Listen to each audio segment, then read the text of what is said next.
Mon petit chat, on va tourner. Pouit. Tu nous laisses tourner? Bonjour à toutes et à tous et bienvenue sur cette nouvelle vidéo FAQ du calendrier de l'Avent 2021.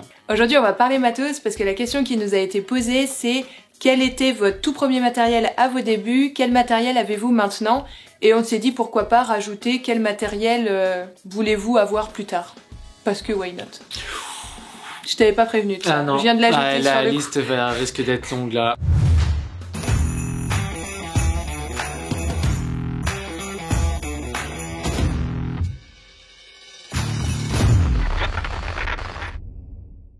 Donc on va commencer par la présentation du matériel photo, donc Micha, et après on parlera de matos vidéo. Et donc toi? Donc moi.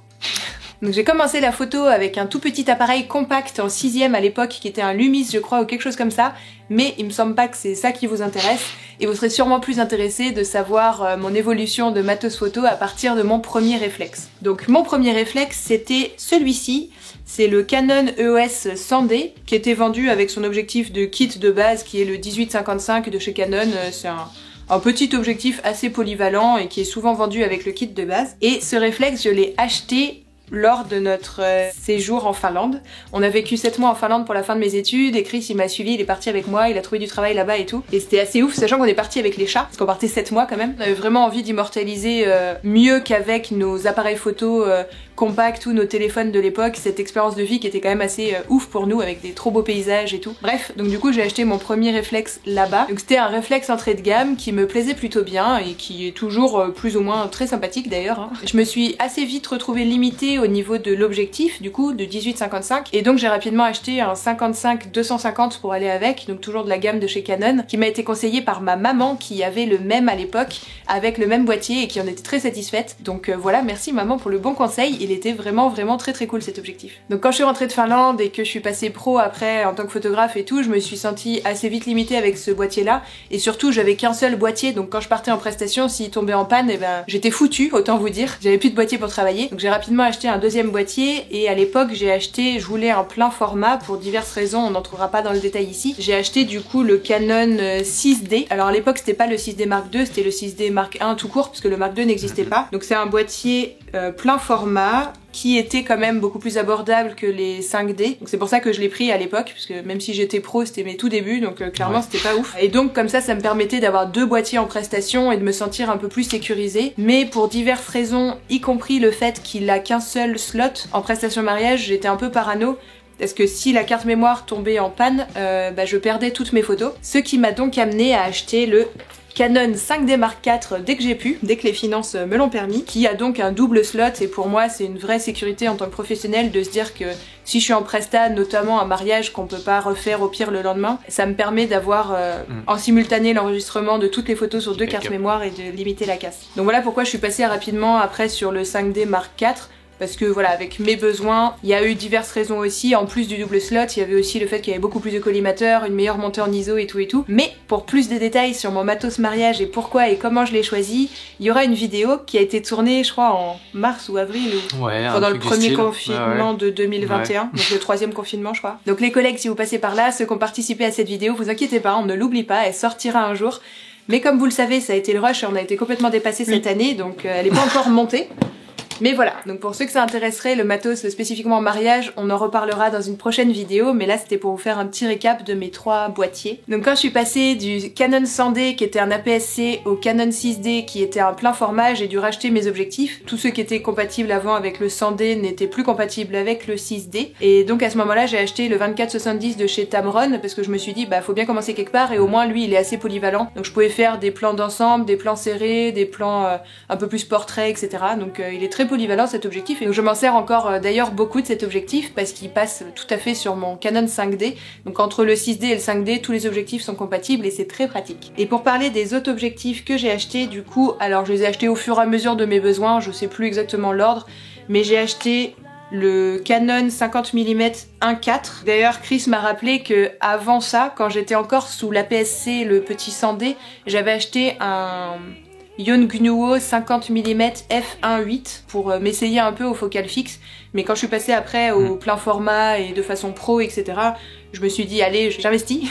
Et donc je suis passée au 50 mm f1.4 qui est trop bien pour faire des portraits. Comme ça ne me suffisait pas toujours et que ça me convenait pas toujours, peu importe les situations, j'ai acheté aussi le 35 mm 1.4 qui me permet d'avoir des plans plus larges, notamment dans les mairies en mariage quand j'ai pas beaucoup de recul, ou pendant les prépas aussi beaucoup, où des fois on est hyper tassé et c'est pratique d'avoir le 35 à ce moment-là.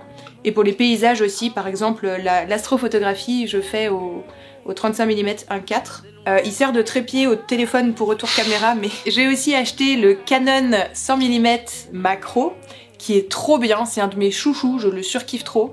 Je m'en sers principalement pour faire des portraits de loin quand j'ai pas envie, donc par exemple quand j'ai pas envie de trop m'approcher de mon modèle. Donc par exemple quand je suis en cocktail en mariage et que j'ai envie d'être un peu discrète. Il me sert aussi à faire les plans macro en mariage, mais en vrai je l'utilise beaucoup pour faire de la photo macro animalière, des petits insectes, des fleurs, des détails aussi en déco de mariage, des portraits aussi animaliers sur les séances famille ou quoi, d'un peu loin pour laisser le chien un peu courir et faire des plans à la volée. Je l'utilise beaucoup celui-là. Même si c'est un objectif macro, il vous force pas à faire que de la photo macro avec, bien sûr, vous pouvez l'utiliser notamment pour du portrait.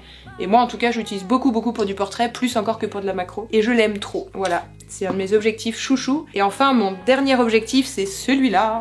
On est allé du plus petit au plus gros. Donc c'est un Canon 300 mm 1.4. Pas du tout parce que je n'ai pas les moyens. Canon 300 mm f4. Et il est trop bien, je l'ai vraiment acheté, c'était un cadeau de moi à moi-même après une bonne saison, pour me remercier et me féliciter et me faire un gros plaisir. Je l'utilise vraiment pas beaucoup de façon professionnelle celui-là, donc c'est pour ça que c'est vraiment le petit cadeau. Je l'utilise plus pour faire de la photo animalière et de la macro aussi un peu avec. Ouais. Mais en vrai je l'utilise quand même en mariage. Ouais. Ça peut te servir. Ou pour de l'animalier aussi. En fait je l'utilise un peu pour les mêmes raisons que le 100 mm Canon.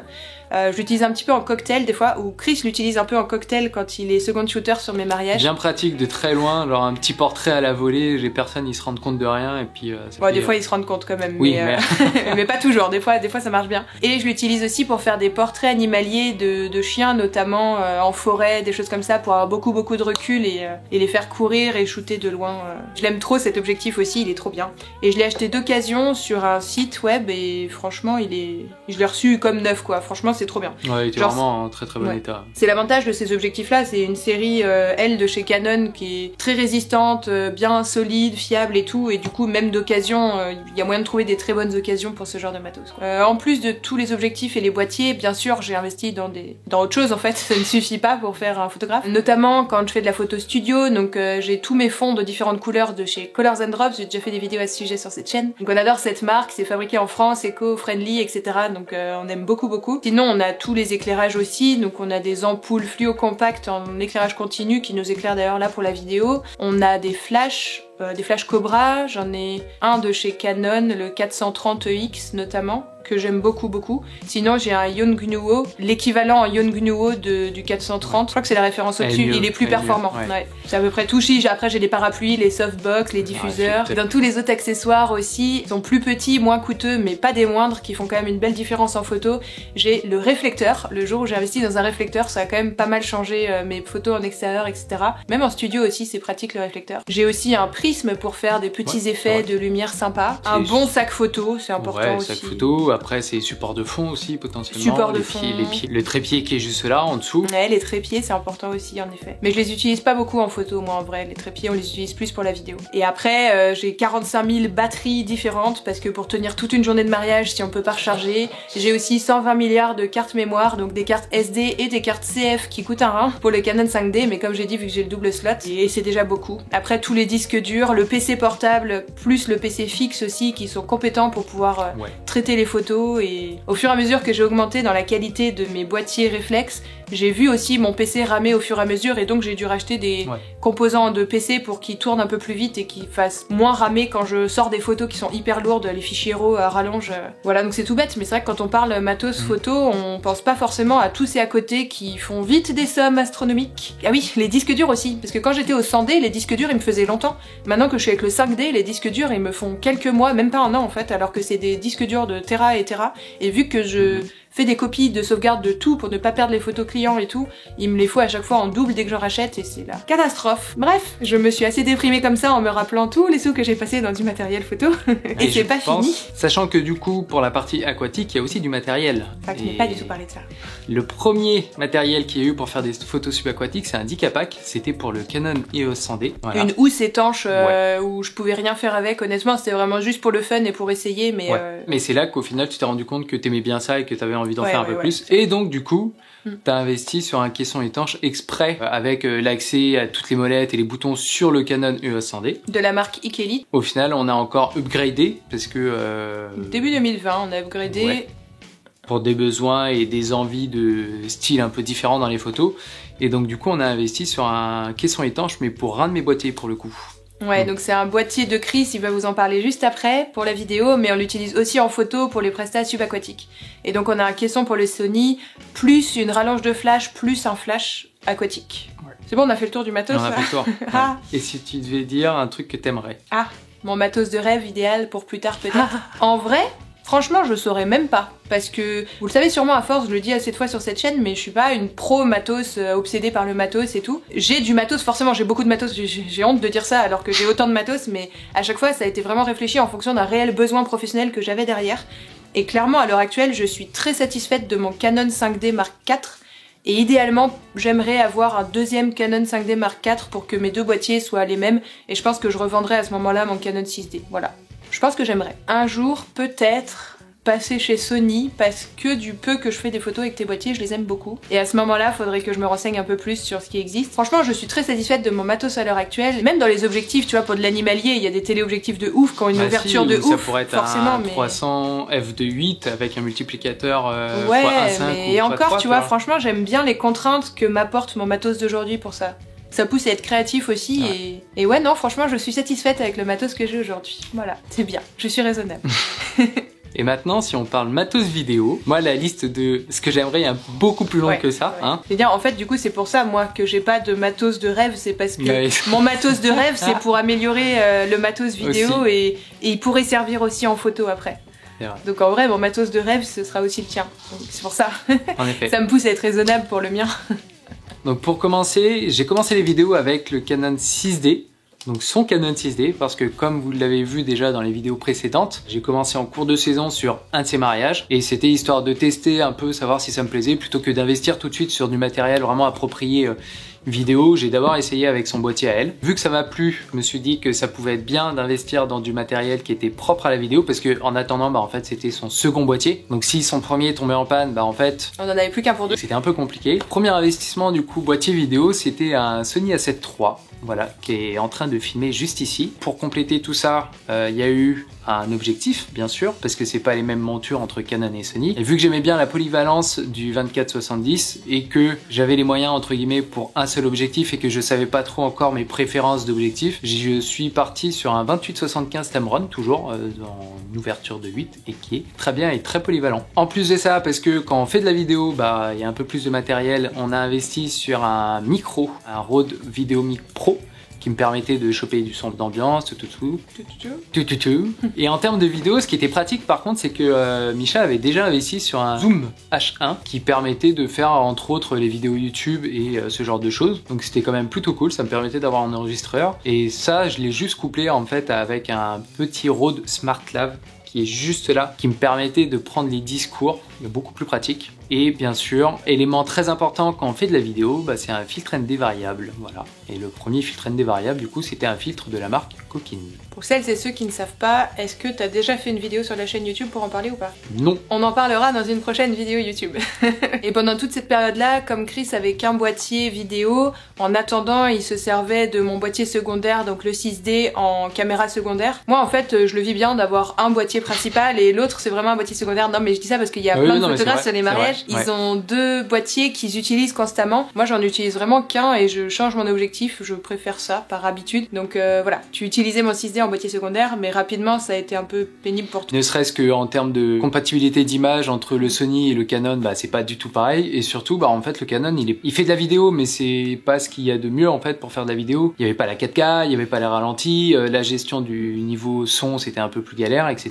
Donc du coup ouais, j'ai rapidement investi sur un deuxième boîtier Sony A7 III histoire de vraiment avoir les mêmes boîtiers en fait et du coup les mêmes profils d'image qui me permettait de faciliter mon travail tout simplement quoi.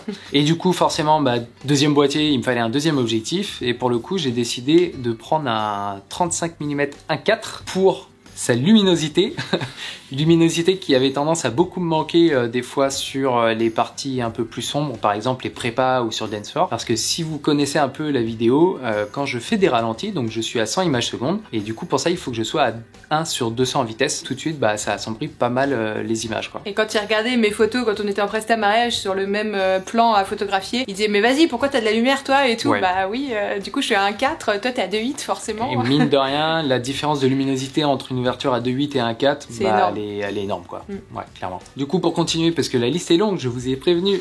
Pour continuer, bah, deuxième objectif, il me fallait un deuxième filtre, parce que quand je suis en extérieur, que les 2 boîtiers ils tournent, bah, j'ai besoin de fermer un peu en luminosité, donc un deuxième filtre de la marque Kotlin, parce que le premier était très satisfaisant et que bah voilà. Et dernier investissement, gros investissement, il y a eu un deuxième micro, donc là c'est toujours de la marque Rode, hein, le Videomic Pro. Plus par contre cette fois-ci, qui me permet d'avoir 2 canaux d'enregistrement, qui me sauve la mise à énormément de situations quand le son en temps normal il aurait complètement saturé, franchement là c'est cool. Et en plus de ça, j'ai investi sur une cage en alu, qui me permet à la fois de protéger mon boîtier, à la fois d'y accrocher une poignée en bois qui me permet de stabiliser davantage mes plans, parce que je suis pas mal juste à la main sur le boîtier, qui me permet aussi de pouvoir accrocher plusieurs accessoires en même temps, donc par exemple j'ai un panneau LED, référence ici, qui me permet d'éclairer sur les parties dance floor parce que bah, j'ai pas de flash, ça marche pas en vidéo, et du coup par la même occasion bah, ça me permet de mettre aussi mon micro en même temps. Et toujours dans le but de stabiliser les plans, on a aussi investi sur un stabilisateur, cette fois-ci un Ronin RSC2. Dernier gros investissement en date. Dernier gros investissement, voilà. Et après en termes de matériel, par exemple les trépieds, bah, en fait j'utilise les trépieds photo parce que au final bah, Micha s'en sert pas beaucoup quoi. Donc ouais. C'est quand même plutôt cool. Et maintenant, si je dois parler des investissements que j'aimerais faire, donnez-nous des sous. Parce que, bah, en fait, typiquement, pour commencer, j'ai un boîtier qui déconne en termes de prise de son. Donc, pour la vidéo, c'est quand même vachement embêtant. Donc, j'aimerais bien le changer. Forcément, bah, quitte à le changer, autant partir sur quelque chose d'un peu mieux. Et entre autres, il y a le Sony A7 IV, par exemple, qui est sorti il y a pas très longtemps, qui me fait de l'œil. Mais après, si j'ai un peu plus les moyens, je préférerais autant partir sur un Sony A7S. 3. Si tu gagnes au loto demain, t'achètes quoi en matos? Si je gagne au loto demain... Si on signe 25 prestats mariage à notre coffret max demain, t'achètes quoi? J'achèterai un Sony A7S III, voilà, qui est juste top pour faire de la vidéo. Je passerai le permis drone. J'achèterai un drone, du style la gamme Mavic Pro Air, si je dis pas de bêtises, ce genre de choses. Moi j'ai hâte aussi. Ouais. C'est pour ça que je disais moi mes investissements il n'y en a pas beaucoup, mais parce que moi aussi je veux le drone. Et en plus de ça, il y aurait probablement des objectifs qui iraient avec. Un peut-être qui pourrait être franchement cool.